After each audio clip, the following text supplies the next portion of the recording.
Guten Tag, meine Damen und Herren. Ich begrüße Sie zu einer Sonderausgabe der Digital Economy Review. Warum eine Sonderausgabe? Naja, meine Formate und auch Veröffentlichungsrhythmus stehen noch nicht so ganz fest, aber ich denke mir, die Review, mein großes Hauptformat, das funktioniert, wenn ich einmal im Monat, im Moment plane ich jeweils den ersten Freitag im Monat, eine etwas ausführlichere Sendung mache über ein Thema, was nicht mehr brandaktuell sein muss, aber wo es sich lohnt, einfach ein bisschen technisch und funktional in die Tiefe zu gehen. Die Randnotiz hatten wir neulich eine. Das ist dann eher so für kleine, kürzere Kommentare zu Themen, wo ich nicht unbedingt in die Tiefe gehen muss oder will. Und ja, heute habe ich ein Thema, das ein Stück weit auch von der Aktualität lebt. Konkret geht es um die Mika-Lizenz für das Ripple-Protokoll. Und da möchte ich ein bisschen in die Architektur und die Funktionen und die Einsatzpotenziale reingehen. Ich möchte jetzt aber auch nicht auf die anderen Sachen, die ich schon produziert habe, für die nächsten Freitage, die nächsten ersten Freitage im Monat warten lassen. Darum heute eine Sondersendung. Ja, übrigens am ersten Freitag im August, da dürfen Sie sich freuen auf den ersten Teil von einem Dreiteiler, den ich gemacht habe zu den großen Lazarus-Angriffen im April. Ich glaube, das ist ganz spannend. Das möchte ich auch nicht weiter nach hinten schieben. Auch aus dem Grund jetzt eben die Sondersendung über Ripple. Ich wünsche Ihnen dabei viel Spaß. Ja, viel Spaß.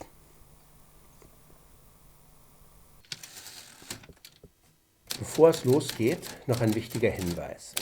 Ich beschäftige mich hier mit Kryptowährungen, mit Blockchain-Technologie, mit Fragestellungen, die die IT-Sicherheit betreffen und mit den Anwendungspotenzialen neuer Technologien.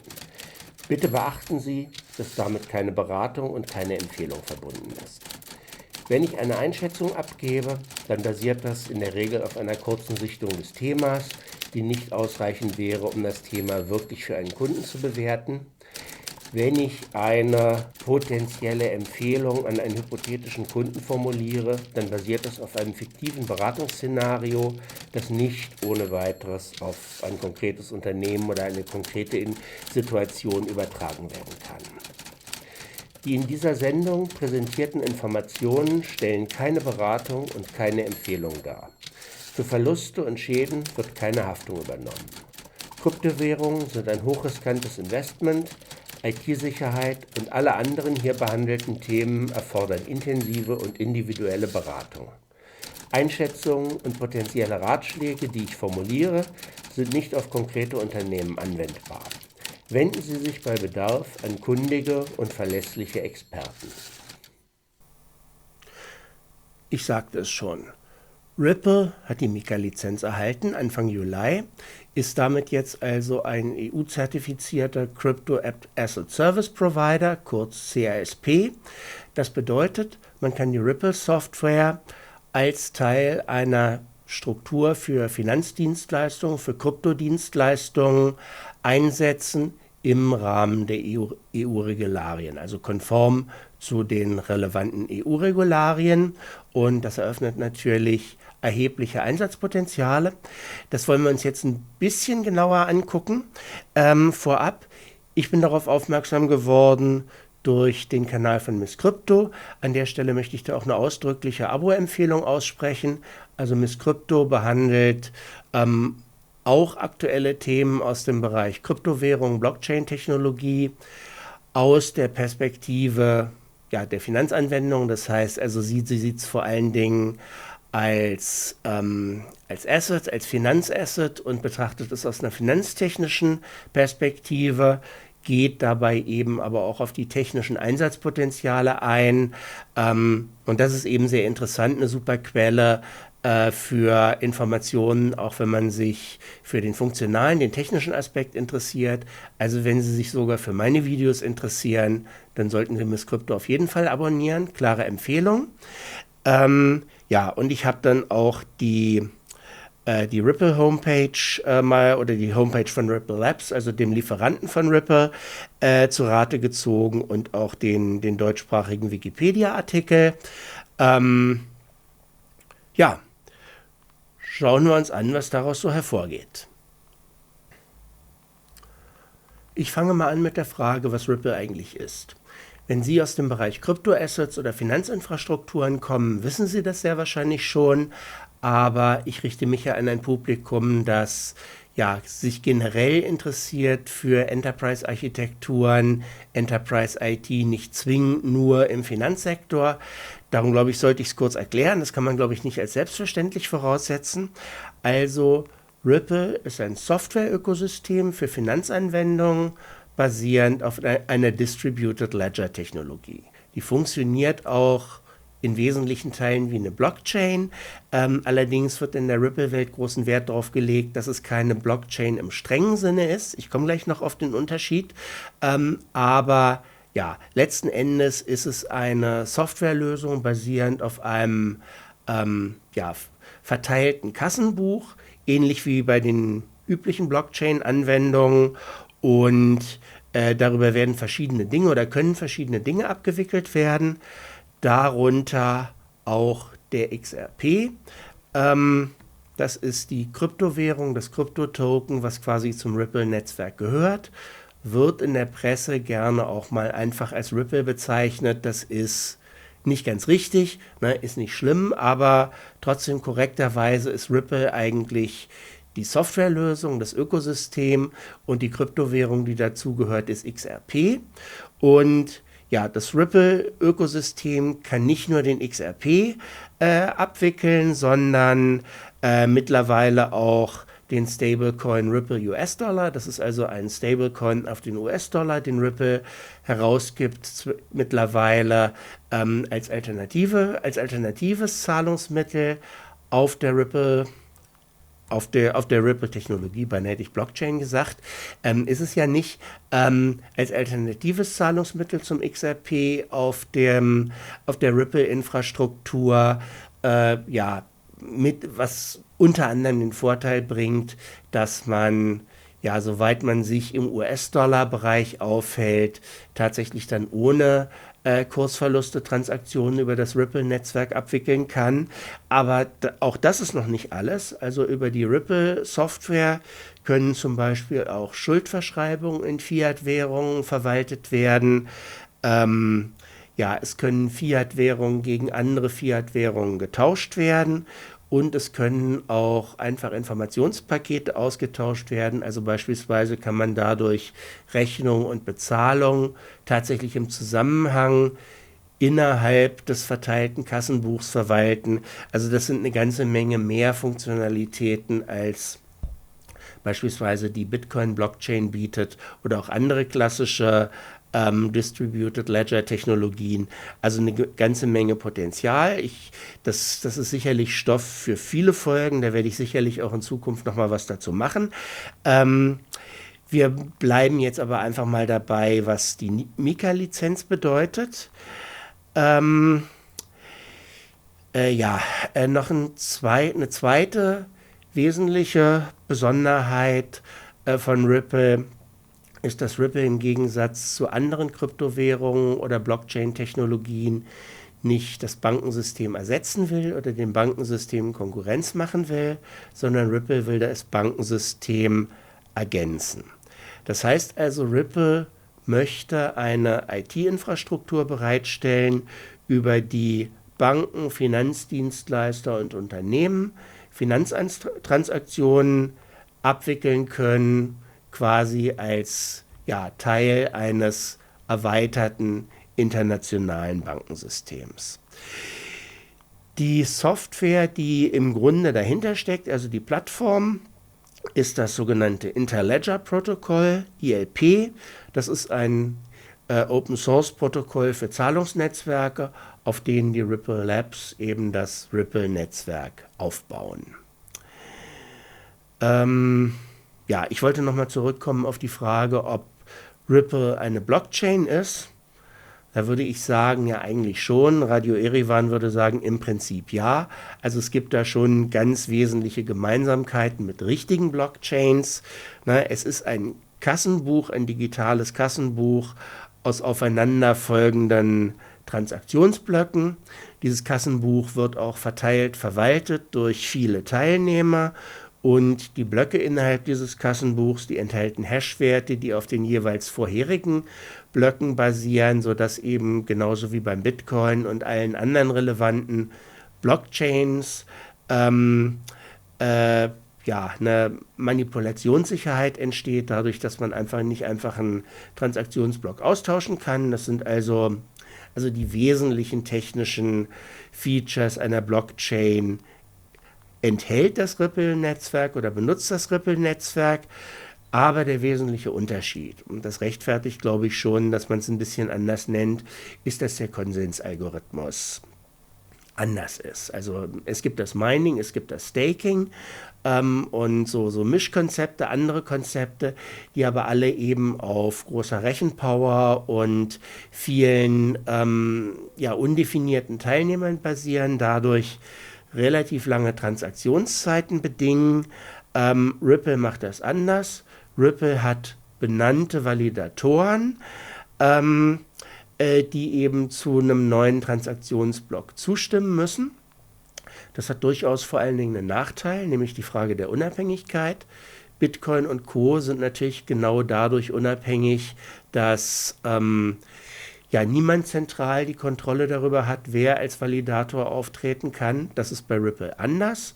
Allerdings, das war auch lange Zeit ein Diskussionspunkt, also die Frage, ob Ripple überhaupt ein unabhängiges Zahlungsnetzwerk, also ein zuverlässiges Zahlungsnetzwerk durch eben diese Unabhängigkeit des verteilten Kassenbuches werden kann. Die Frage war lange offen. Inzwischen ja, scheint die einhellige Meinung zu sein, dass das gegeben ist.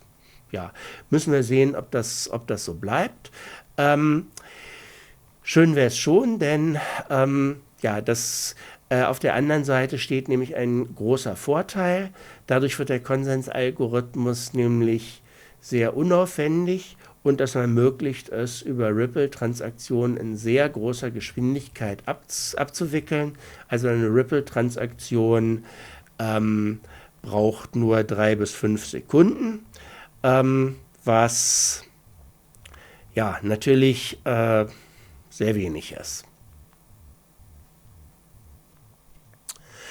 Ich habe Ihnen hier mal dargestellt, wie man Ripple in ja, eine Bankeninfrastruktur integrieren kann, stark vereinfacht. Also die Grundidee dieses Interledger-Protokoll ist folgende. Parallel zum Hauptbuch der Bank, wo eben die Kundenkonten geführt werden, wird noch ein Nebenbuch aufgebaut, das ILP-Ledger, Interledger-Protokoll Ledger, Interkassenbuch. Kassenbuch ist also ein bisschen schräg vom Begriff her, macht aber eigentlich Sinn. Das ist also ein paralleles Kassenbuch, in das die durchzuführende Transaktion zuerst eingetragen wird. Dann wird über das Ripple-Netzwerk sichergestellt, dass beim Kontrahenten, also bei der anderen Bank, die an der Transaktion beteiligt ist, die gleiche Transaktion durchgeführt wird. Und erst wenn im ILP-Ledger die Transaktion vollständig erfolgt ist und dadurch sichergestellt ist, dass eben auf beiden Seiten die Transaktion korrekt stattgefunden hat, wird sie bei beiden Banken jeweils ins Hauptbuch geschrieben.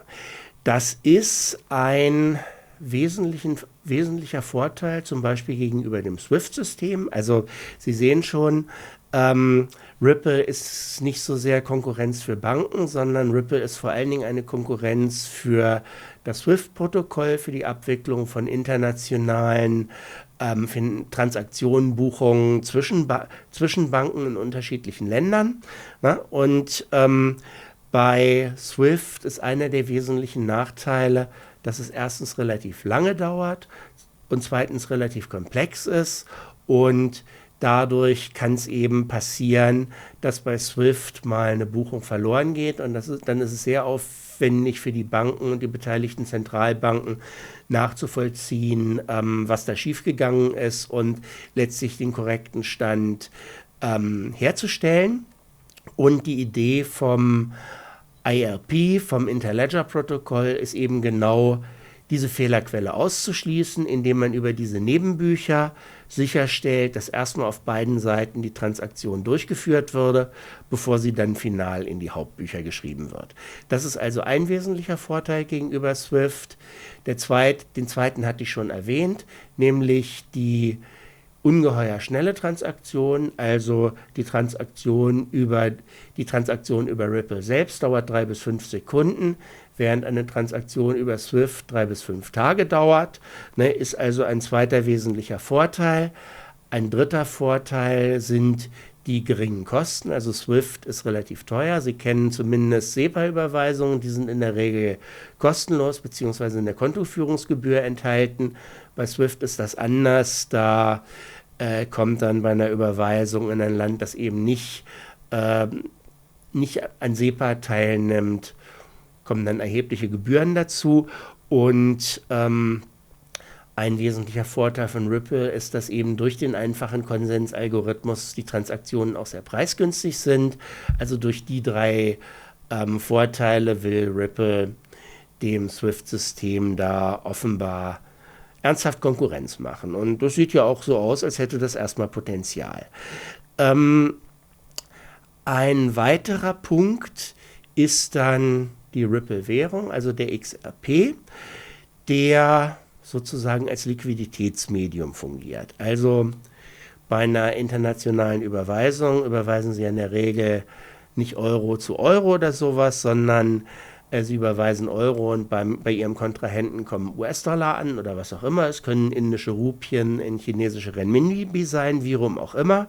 Und das Ripple-Protokoll setzt als Liquiditätsmedium für die Übertragung zwischen den beiden Nebenbüchern, ILP-Nebenbüchern der beiden Banken, den XRP sozusagen als Übersetzungsmedium ein.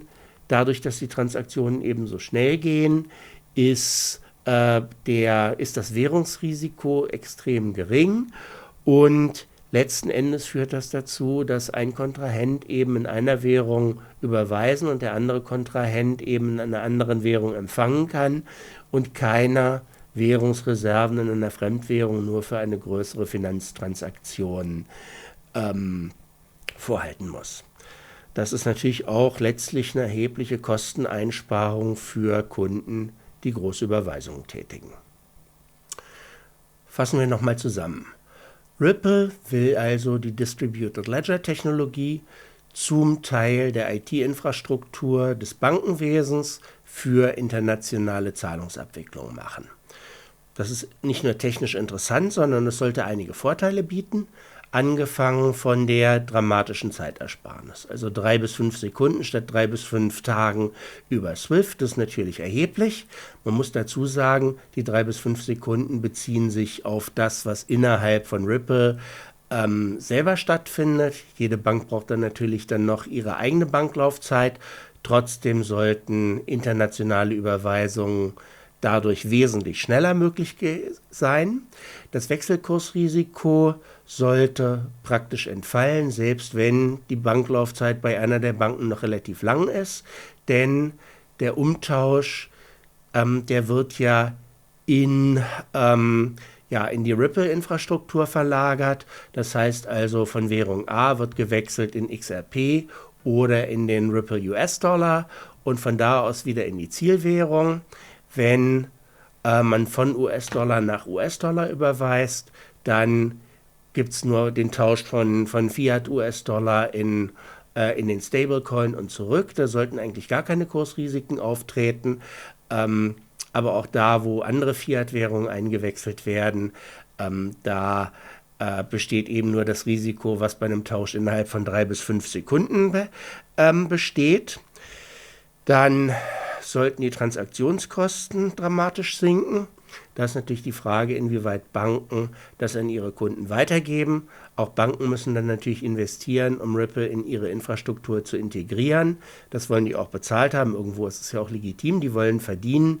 Trotzdem sollte man da als Kunde langfristig erwarten, dass sich da auch ein Kostenvorteil daraus ergibt.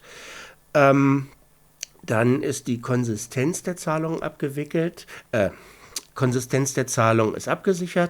dadurch, ich hatte es erläutert, durch das Interledger-Protokoll, was eben sicherstellt, dass eine Transaktion entweder nur vollständig oder eben gar nicht ausgeführt wird. Da sollte es keine Verzögerungen und keine Probleme aufgrund von verloren gegangenen Überweisungen geben. Die Verbindung von Bank zu Bank erfolgt direkt. Es sind keine Zentralbanken und keine anderen Stellen zwischengeschaltet, außer eben der Ripple Ledger selbst. Und dadurch ist eine Ripple-Überweisung auch unabhängig von internationalen Abkommen.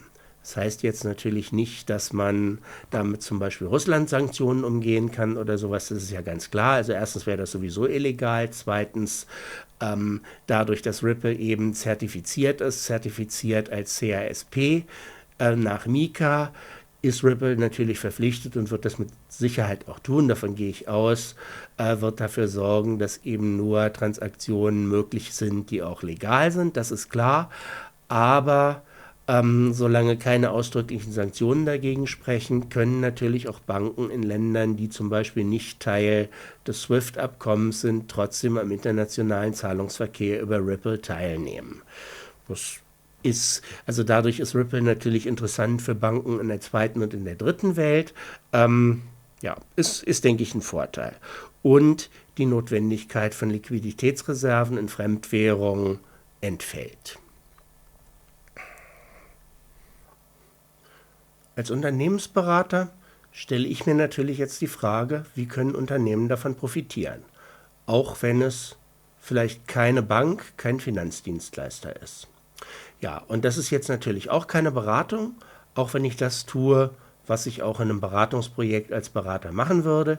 Ich analysiere das Thema nämlich erstmal auf einem groben Level, versuche es vereinfacht darzustellen und stelle es zur Diskussion. Und in der Diskussion würden dann die verschiedenen Experten und Stakeholder ihre Meinung sagen, ihre Fragen stellen und aus der Diskussion ergibt sich dann ein mögliches Konzept, wie das Unternehmen Ripple konkret nutzen könnte. Ja, und da wäre dann auf der Grundlage ein Proof of Concept, ein Proof of Technology zu machen und der mögliche Mehrwert für den Einsatz von Ripple zu bewerten. Das kann ich natürlich alles hier nicht machen, aber trotzdem habe ich für Sie einfach mal 3 grundlegende Szenarien dargestellt. Wie gesagt, in der ersten Iterationsstufe, ich habe es kurz analysiert und stelle es zum ersten Mal zur Diskussion. Und vielleicht ist das ja für Sie ein interessantes Takeaway, um diese Diskussion auch mal in Ihrem Unternehmen weiterzuführen. Zumindest in der Teeküche. Mehr möchte ich ja nicht erreichen mit diesem Kanal. Gut, Szenario Nummer 1 ist das simpelste. Sie wickeln Ihren Zahlungsverkehr wie gehabt über die Bank ab. Dann sollte sich eigentlich gar nichts ändern. Also Ihre Prozesse, Ihre Architektur sollten gleich bleiben und nur die Bank muss sich halt irgendwann ihren Ripple-Zugang oder ihren Zugang zum Ripple Ledger bauen, damit sie Zahlungen auch über Ripple abwickeln kann.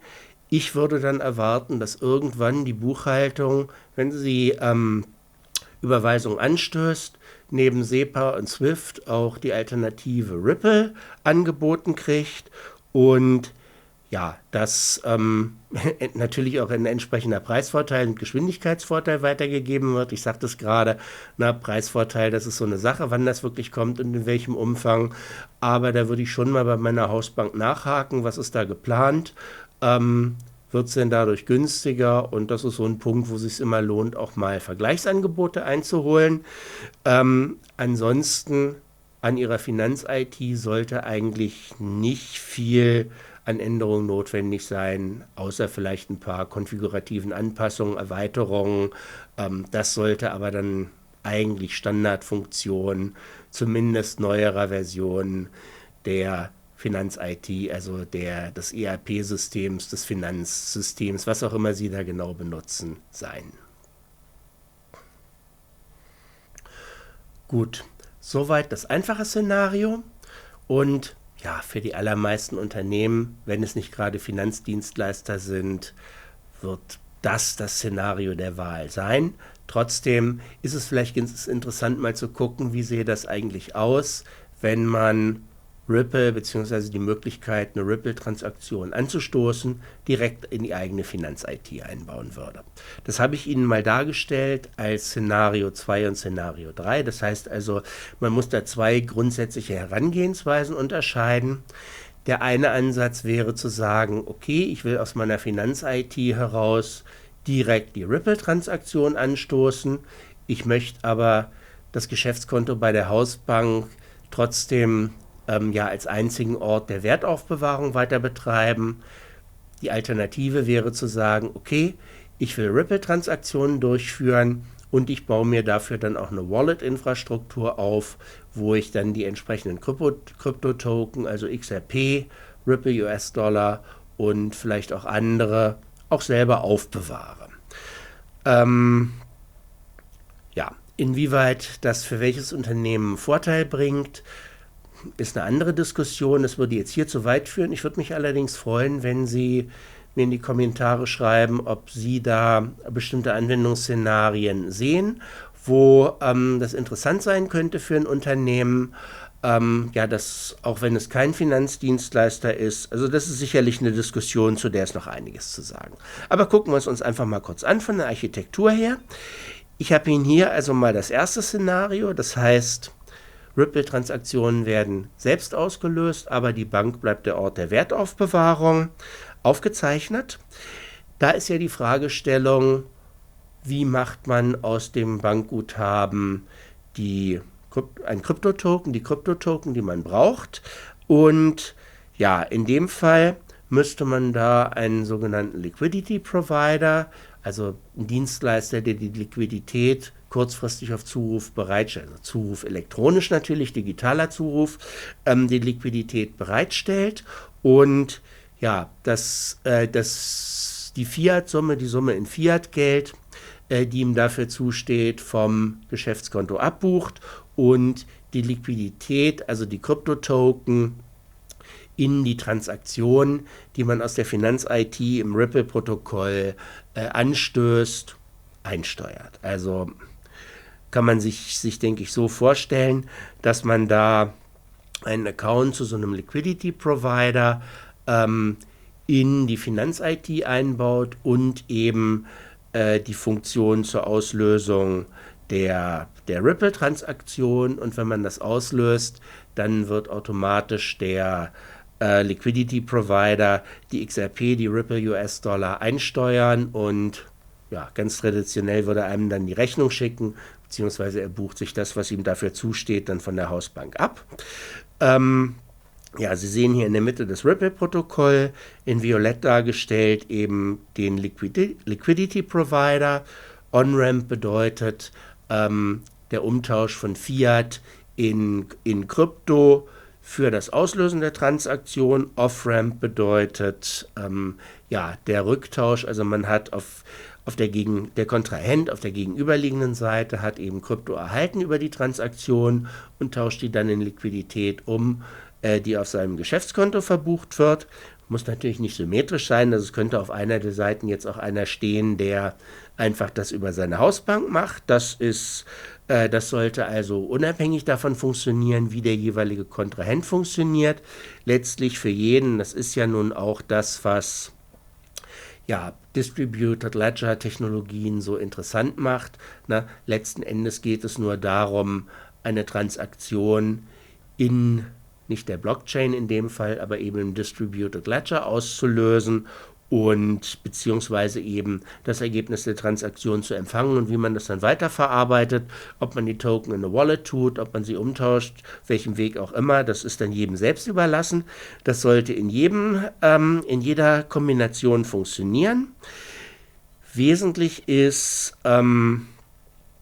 Hausbank bleibt weiter der einzige Ort der Wertaufbewahrung, das heißt, man muss keine Wallet pflegen, man hat dadurch eben auch keine Kursrisiken, weil eben der Umtausch praktisch im selben Moment stattfindet wie die Ripple-Transaktion selber.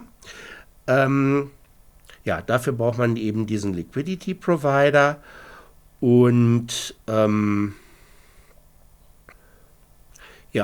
hat also größere Änderungen in der eigenen IT-Architektur und im Prozess. Das heißt also, man braucht gute Gründe, um das zu tun. Ja, was die einzelnen Vorteile bringen, also welche Vorteile es überhaupt genau hätte, das müsste man zusammentragen. Das hängt sicherlich auch vom Kunden ab. Einer wäre sicherlich, dass die Bank keine Gebühren für die Ripple-Transaktionen berechnen kann. Na, das ja, kommt dann darauf an, welche Gebühren, welche Preise die Banken dann wirklich für Ripple-Transaktionen aufrufen werden. Na, man hat dafür dann eben Gebühren, Spreads und so weiter beim Liquidity Provider. Nur wenn man da einen in der EU ansässigen oder im gleichen Land, in Deutschland zum Beispiel ansässigen hat, hat man mit dem keine internationale Transaktion, sondern zahlt eben nur die Gebühren für eine entsprechende Transaktion innerhalb Deutschlands. Was die internationale Transaktion angeht, zahlt man eben dann nur die Ripple-Gebühren oder die Ripple-Kosten, die eben wie gesagt sehr gering sind. Das zweite ist, man spart die Zeitverzögerungen, die ja bei der Bank gegebenenfalls eintreten würden, wenn man über die Bank eine Ripple-Überweisung anstößt. Kann ich jetzt nicht einschätzen, wie hoch die tatsächlich wären. Also eigentlich wäre das auch ein wichtiger Wettbewerbsvorteil dann für eine Bank, da auch entsprechend diese Zeitvorteile an den Kunden möglichst vollständig weiterzugeben. Aber das kann ich zumindest noch nicht sagen, wie das sein wird. Und ja, man hat auch keine bankspezifischen Restriktionen. Das heißt also, wenn nehmen Sie irgendein fiktives Land, stellen Sie sich vor, es gibt keine Sanktionen gegen dieses Land. Das heißt, man kann mit diesem Land legal Geschäfte machen und da auch legal Geld hinüberweisen, nur aufgrund irgendwelcher Richtlinien, beispielsweise, weil die Banken da als unzuverlässig gelten oder so ähnlich.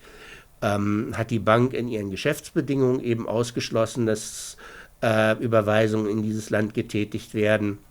Dann könnte man eben über so eine Architektur mit diesem Land Finanztransaktionen durchführen, zumindest wenn es an der Unzuverlässigkeit des dortigen Bankenwesens liegt, zumindest dann, wenn der Zahlungsempfänger dann auch wieder die Zahlung als Ripple-Transaktion entgegennimmt. Also das ist jetzt ein bisschen spekulativ, aber solche Szenarien könnte man sich vorstellen. Das hängt dann wirklich davon ab, was das eigentlich für ein Kunde ist, den man da berät zu sowas, beziehungsweise der sich sowas überlegt. Und da müsste man dann diskutieren, ja, welche Vorteile versprechen wir uns eigentlich von dem Einsatz von Ripple ohne Bank, also mit Ripple-Transaktionen direkt von der eigenen Finanz-IT. So, kommen wir zur anderen Variante und lassen Sie sich jetzt bitte nicht davon irritieren, dass ich hier jetzt den Zahlungsempfänger und seine Prozesse nicht mehr mit dargestellt habe, einfach aus Platzgründen. Wesentlich ist, wie ich es hier dargestellt habe, dass aus einem Prozess zwei werden. Das heißt also der Prozess der Liquiditätsbeschaffung fürs Ripple-Netzwerk, das heißt die Beschaffung von XRP oder Ripple US-Dollar, ist zeitlich und organisatorisch getrennt von der eigentlichen Transaktion mit diesen XRP bzw. Ripple US-Dollar. Dafür braucht man natürlich eine Wallet-Infrastruktur, damit man erst die Token beschaffen kann und sie zeitlich unabhängig davon dann später einsetzen kann. Das kann durchaus ein erheblicher Aufwand sein. Dazu kommt durchaus ein Nachteil, dass man eben dann auch wieder das Wechselkursrisiko hat, weil eben die Zahlung nicht quasi aus dem Fiat heraus direkt in einem Rutsch erfolgt, sondern eben zwischendurch eine Aufbewahrung stattfindet, wo dann mit Kursschwankungen zu rechnen ist. Günstig formuliert ist das die Chance für Wechselkursgewinne. Für ein Unternehmen, das das wirklich als Zahlungsinfrastruktur benutzt, ist es eher ein Wechselkursrisiko. Die beiden Nachteile muss man im Auge haben, wenn man darüber nachdenkt, das so zu separieren und eben zusätzlich zum Bankkonto noch einen zweiten Ort der Wertaufbewahrung eben in so einer Wallet-Infrastruktur zu schaffen. Ja, aber dem stehen natürlich auch einige potenzielle Vorteile gegenüber. Zum einen, die Zahlungsfähigkeit hängt nicht mehr von der Verfügbarkeit von Banken und Finanzdienstleistern ab.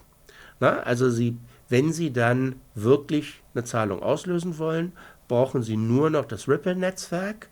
Die Token haben Sie vorher schon beschafft, also in Ländern, wo das Bankwesen instabil ist oder auch in der Situation, wo die Banken nicht arbeiten.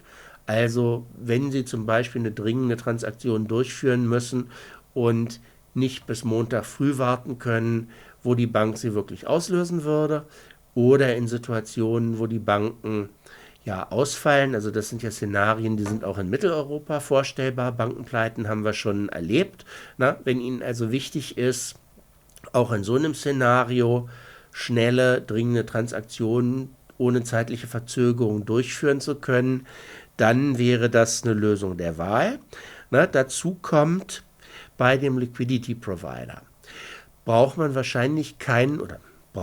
keinen so leistungsfähigen, der on-the-fly Liquidität bereitstellt. Also das vorherige Szenario hat ja vorausgesetzt, dass der Liquidity Provider bei Auslösen der Transaktion unverzüglich die Liquidität bereitstellt und erst nachträglich die Abbuchung vom Geschäftskonto tätigt.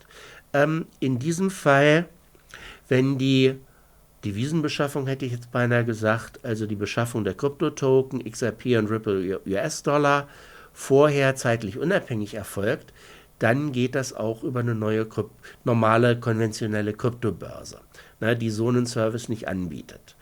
Ja, also wenn man in einem Land operiert, wo es so ein Angebot einfach nicht gibt, bin jetzt ehrlich gesagt gar nicht auf dem Laufenden, welche Dienstleister es da eigentlich in Deutschland, in Europa gäbe. Also wenn man in einem Land operiert, wo es keine Liquidity Provider gibt, die eben on-the-fly Liquidität bereitstellen, dann wäre das eine Variante, mit der man trotzdem Zahlungen über das Ripple-Netzwerk unverzüglich und unabhängig vom Bankensystem auslösen könnte. Hätte also einen weltweiten 24/7 verfügbaren Zahlungsverkehr, auch unabhängig vom Bankwesen mit allen seinen Unsicherheiten, unabhängig von allen Verzögerungen, die eben mit Zahlungsverkehr über Banken verbunden sein können, je nach Situation, je nach Land, in dem man sich befindet. Und ja, man bleibt auch zahlungsfähig, zumindest bis zu dem Grade, wie man Token in seiner Wallet-Infrastruktur hat, wenn eben die Bank, die eigene Hausbank nicht operiert oder aus irgendeinem Grund die Abbuchung beschränkt. Da kann es verschiedene Szenarien geben, auch Szenarien, wo man eigentlich ganz legal handelt und ohne eigenes Verschulden eben durch eine Bankenpleite, was auch immer, der Situation ausgesetzt ist, wo man auf das eigene Bankkonto nicht unbeschränkt zugreifen kann.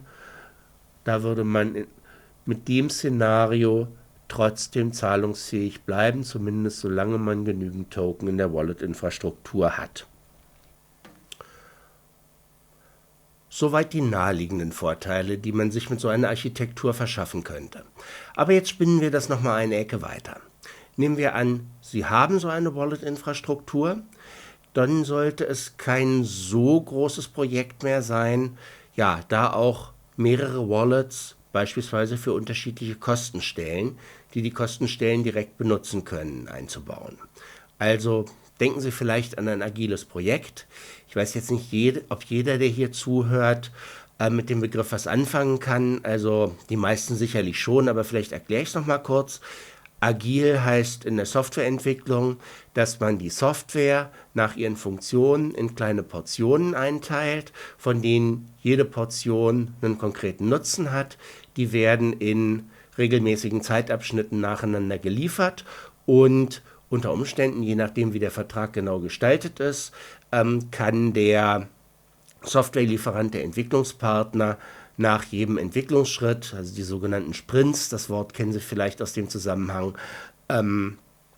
einen Abschlag in Rechnung stellen, abhängig davon, welche Funktionalitäten und wie viel in dem jeweiligen Sprint vom Kunden abgenommen wurden. Na, das ist so die Idee an der Agilität, dass man frühzeitig Funktionen liefert, frühzeitig Feedback kriegt und im Projekt gut steuern kann.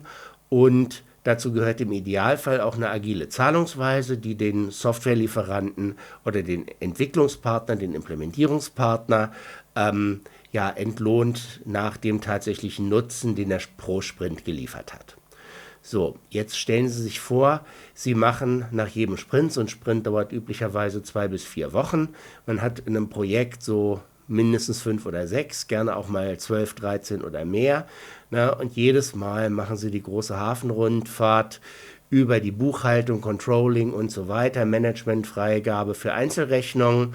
Das ist ein ziemlicher Aufwand. Das dauert dann ewig, da haben wir dann so Zahlungsziele von 6 oder 8 Wochen, wenn es reicht. Das ist weder besonders agil noch besonders schlank und effizient, noch ist es ein besonderer Anreiz für den Softwarelieferanten, schnell zu arbeiten. Und stellen wir uns vor, dass in einer Welt, die noch unsicherer wird, dass der Zahlungsverkehr und auch das Vertrauen zwischen Ländern, die an verschiedenen Orten der Welt liegen, also wenn Sie beispielsweise in Mitteleuropa eine Software entwickeln, aber dafür Softwareentwicklungspartner in Asien, in Afrika, in Lateinamerika, sonst wo haben, ist vielleicht sowohl der Zahlungsverkehr als auch die Vertrauensgrundlage schwierig.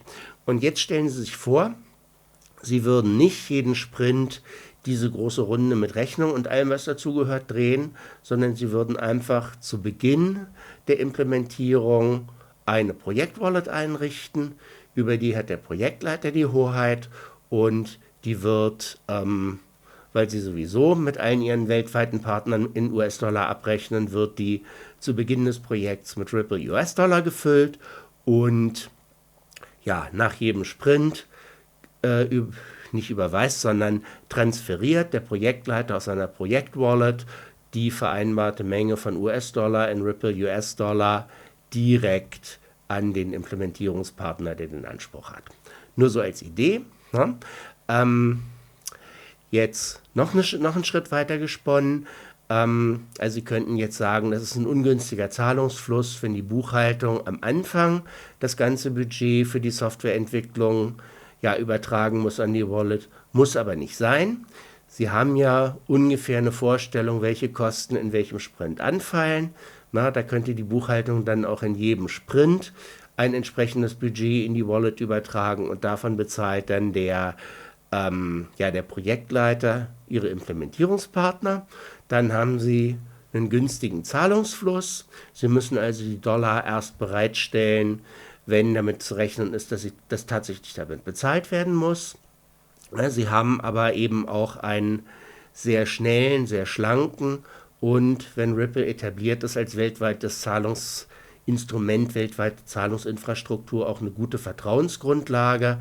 Also sehr schlank, sehr effizient, sehr nah an der Idee der Distributed Ledger Technologien.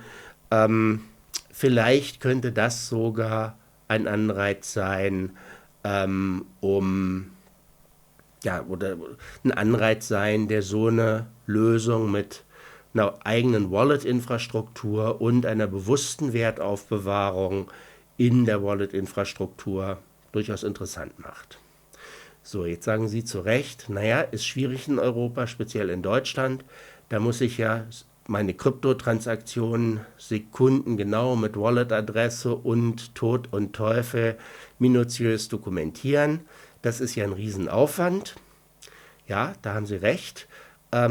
Die Fragestellung wäre, ist das, wenn Sie sowieso mit Devisen arbeiten, also beispielsweise als europäischer Auftraggeber mit US-Dollar oder gar Rupien, Renminbi, was auch immer, ist es dann von der Gesetzesgrundlage, also von den Dokumentationspflichten, den steuerlichen Nachweispflichten her, signifikant unaufwendiger? Ist eine Frage, kann ich an der Stelle nicht beantworten. Die Frage müsste man stellen. Nur, ich formuliere es vielleicht als Appell an die Politik. Liebe Politiker in Brüssel, in Berlin und anderswo. Wir verstehen das ja, ich verstehe das voll und ganz, dass da, wo jemand mit Kryptospekulationen Gewinne macht, auch gezielt als Spekulation, dass er die dann auch versteuern soll, völlig klar. Nur in so einem Szenario, wo wirklich Ripple US-Dollar oder XRP eingekauft werden, um später in einem Softwareprojekt damit zu bezahlen, ja, da müsste es ja eigentlich genügen zu sagen, okay, das, was ich für diese Kryptotoken bezahlt habe, sind eben die Kosten für die Software, die werden dann abgeschrieben, na, und vielleicht ist es da für Steuergerechtigkeit und so weiter gar nicht so relevant, dass wir wirklich genau ausrechnen, wie viel Gewinn ist jetzt angefallen zwischen dem Zeitpunkt, wo wir unseren Ripple US-Dollar gekauft haben und dem Zeitpunkt, wo wir unseren Softwarelieferanten damit bezahlt haben, nur um diesen Gewinn dann zu versteuern, aber ihn dann auf die Kosten für die Softwareentwicklung draufzuschlagen, damit die Abschreibung in die Höhe zu treiben und uns das dann über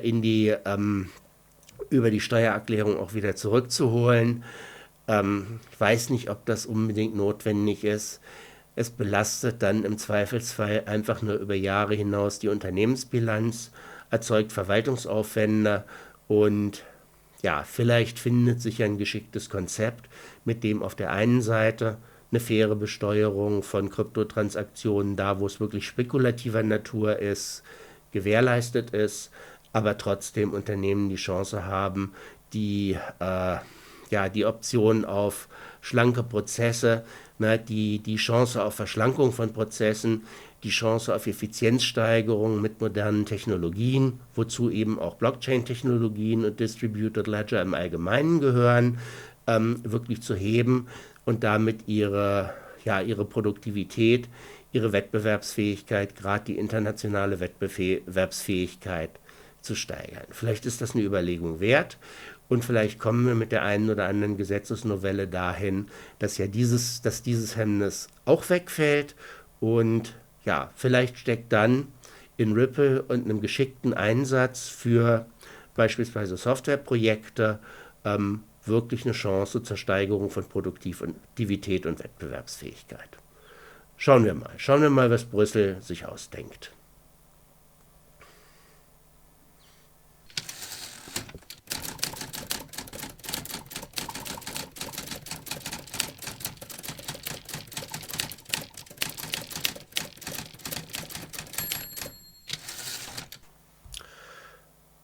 Ja, soweit diese Sonderausgabe der Digital Economy Review und meinen ersten und relativ spontanen Gedanken zu den Möglichkeiten, die die MiCA-Zertifizierung für den Einsatz des Ripple-Protokolls vielleicht bietet. Ich würde mich sehr freuen, wenn Unternehmenstätigkeit dadurch weltweit schlanker, effizienter und produktiver werden würde.